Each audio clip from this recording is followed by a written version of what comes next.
Welcome to Rewatch-and-Rank. On this channel, we rewatch older TV shows, provide a summary and opinion on the episode before ranking each episode against each other. And today's episode is Grey's Anatomy, Season 5, Episode 4, There's No I in Team. Episode in a nutshell is a brief reminder of what happened in the episode.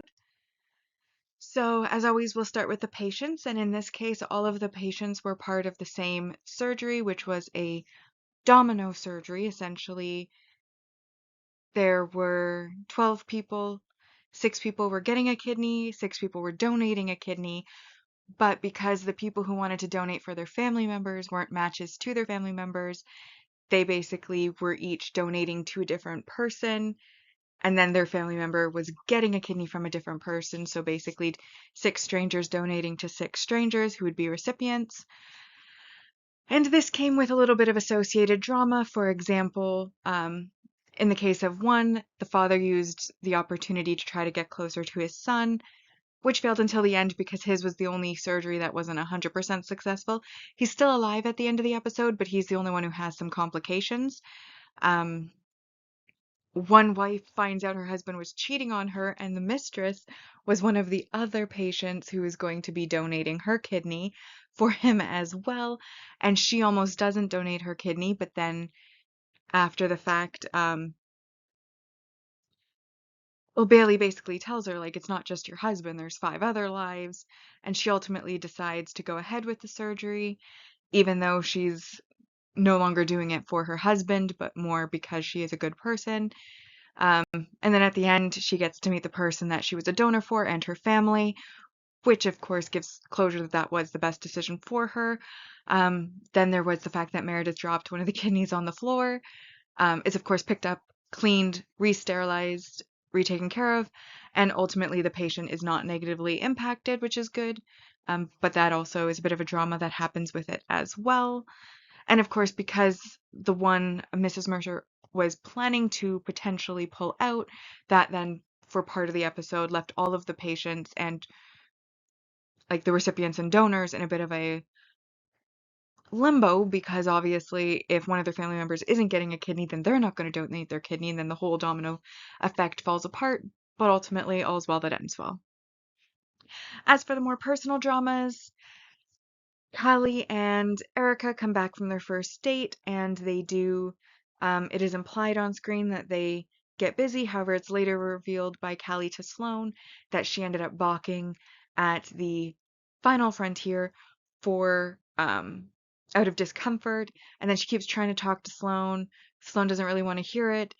Han finds out that she didn't enjoy it as much as Han did, and so that makes Callie feel bad. So then Callie turns to Sloane to asking him to teach her how to handle the down there region.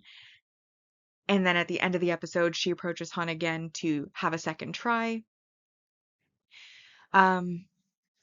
Meanwhile, Derek gets full credit for the clinical trial, even though it was Meredith who came up with the trial, came up with the technique. She just needed the attending to, help her to actually fulfill the trial, which Derek did, but now it's named the Shepherd method. He's in the magazine. Her name isn't mentioned anywhere. And she, of course, reasonably so, is upset about this. And he basically, at first, doesn't handle her disappointment with the most sensitivity.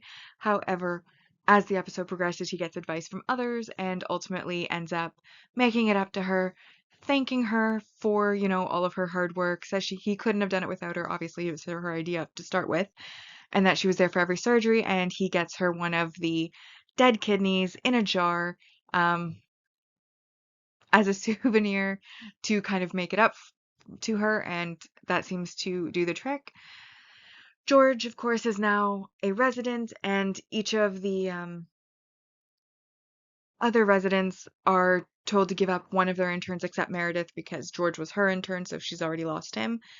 And they kind of make a show about, which intern they're going to give up, but ultimately it doesn't end up being their choice because Richard comes in and essentially just uses the little cards they made to randomly choose one from each of them and give them to George, who, of course, because he was formerly an intern with these interns, isn't getting the same respect that his friends are. And it ultimately does end up upsetting Lexi because, she obviously has had a crush on George. She decorated his locker to congratulate him. She's living with him. She's gone out of her way to be there for him, help him study, etc., etc. And he didn't even ask for her as an intern, which she finds incredibly upsetting and feels like she's been a fool and so on and so forth. Um,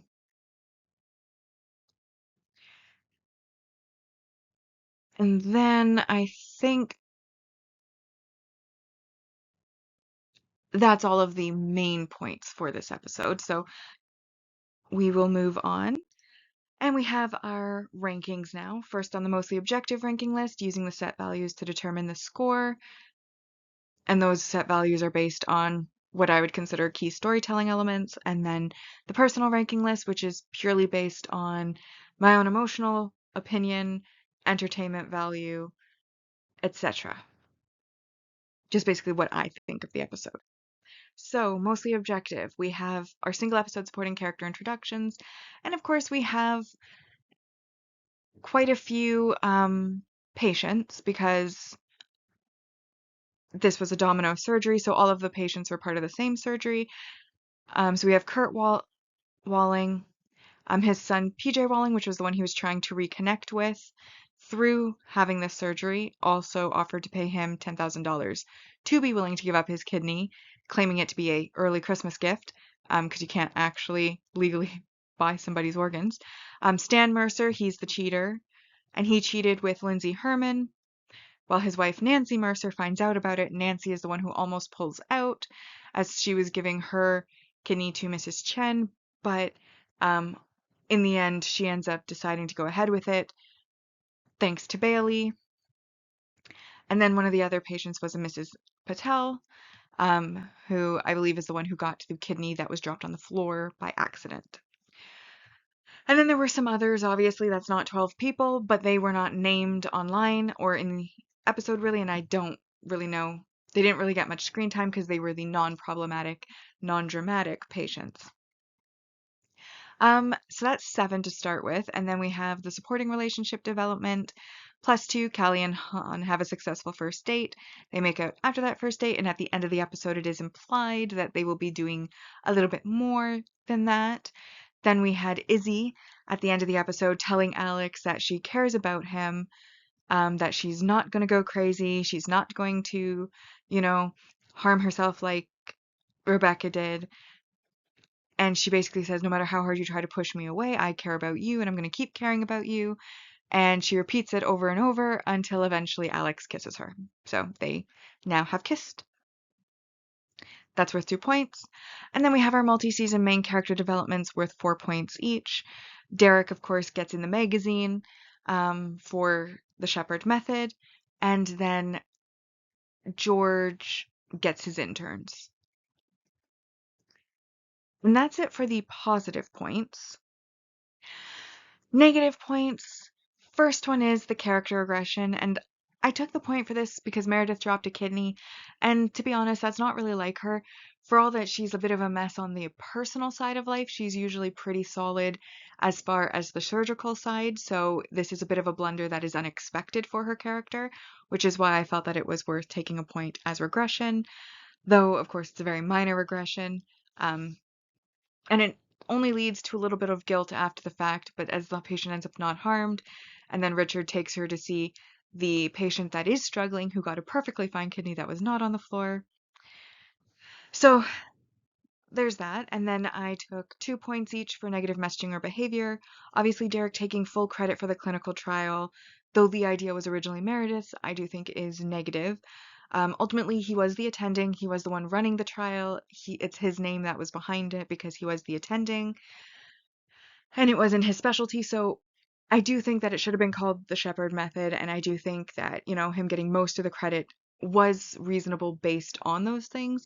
However, ultimately it was her idea first. She was there throughout the entire trial and obviously worked as hard on it as he did. So while I don't think it necessarily should have been called the Gray Method or anything like that, I do think that in the article at least her name should have been mentioned and some credit given. So taking the full credit I think was negative. because I think some of the credit should have been given to Meredith, even if it was to a lesser extent than the credit given to Derek. And then, of course, infidelity, big trigger for me. Do not like infidelity in any circumstance, and honestly do not think it is right in any circumstance. So obviously you have Mercer, like the Mercer couple finds out her husband was cheating on her, almost doesn't give her kidney, ends up giving her kidney.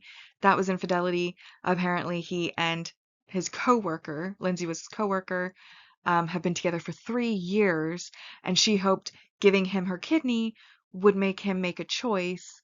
And the fact that he doesn't call her after surgery or even look in on her after surgery, basically Christina points out he's probably made his choice, except his wife is no longer interested because she's found out fully.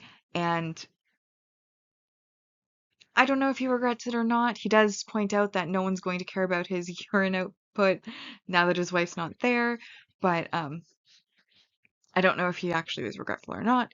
And then Callie is in a relationship with Erica, and basically her whole thing was that she didn't feel ready for the down there area, and she didn't know what she was doing or have the expertise, so she goes to Sloane to teach her that, which essentially means that he is going to, and he uses her as an example, so that is cheating, like going and having,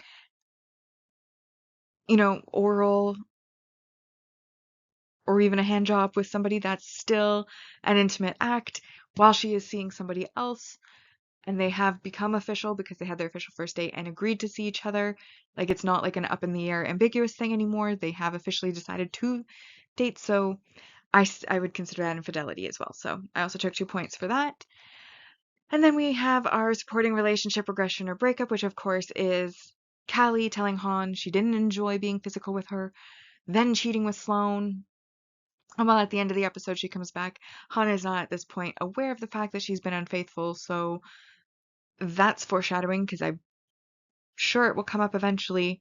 Um, but I do consider that a regression because most of the episode, Callie is kind of in that regretful or didn't enjoy phase and is wondering and questioning still whether or not she is bi,